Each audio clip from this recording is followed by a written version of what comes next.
ডিসেম্বরের মধ্যে এশীয় উন্নয়ন ব্যাংক $400 মিলিয়ন সহায়তা দেবে বাংলাদেশকে, জানিয়েছেন অর্থ ও বাণিজ্য উপদেষ্টা ডক্টর সালেউদ্দিন আহমেদ। সচিবালয়ে সাংবাদিকদের এই তথ্য জানান তিনি। এবার রপ্তানি আয় 12.4% বেশি বাড়বে বলে আশা প্রকাশ করেন অর্থ উপদেষ্টা। রবিবার বিকালে সচিবালয়ের অর্থ মন্ত্রণালয়ে জাইকা, এডিবির প্রতিনিধি এবং অস্ট্রেলিয়ান হাই কমিশনার নার্দিয়া সিম্পসনের সঙ্গে 3টি আলাদা বৈঠক করেন অর্থ ও বাণিজ্য উপদেষ্টা ডক্টর সালেউদ্দিন আহমেদ। বৈঠক শেষে সাংবাদিকদের বিস্তারিত তুলে ধরেন তিনি। বলেন, দুর্যোগ ব্যবস্থাপনায় বাংলাদেশকে সহযোগিতা করবে জাইকা।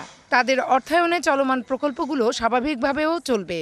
আর ডিসেম্বরের মধ্যে এডিবি $400 মিলিয়ন সহায়তা দেবে জানিয়ে উপদেষ্টা বলেন, IMF এর কাছে আরও $3 বিলিয়ন চাওয়া হয়েছে।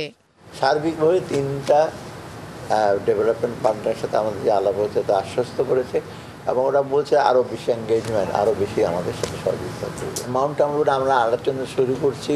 আমরা এখন যেটা দিচ্ছি তাতে অনেক বেশি চাচ্ছি। টাকার অঙ্কে আমরা মোটামুটি সব জায়গায় বাজেট সাপোর্ট চাচ্ছি।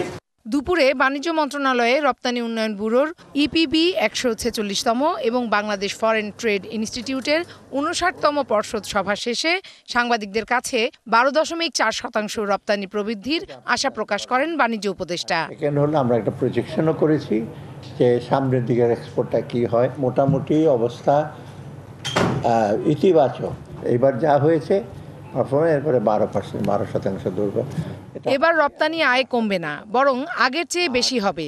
আর যুক্তরাষ্ট্র সব দিক থেকে বাংলাদেশের প্রতি ইতিবাচক দৃষ্টি রাখবে বলেও জানান অর্থ উপদেষ্টা।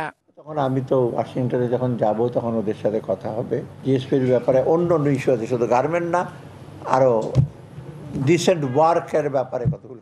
Farhana Juthi, DBC news, Dhaka.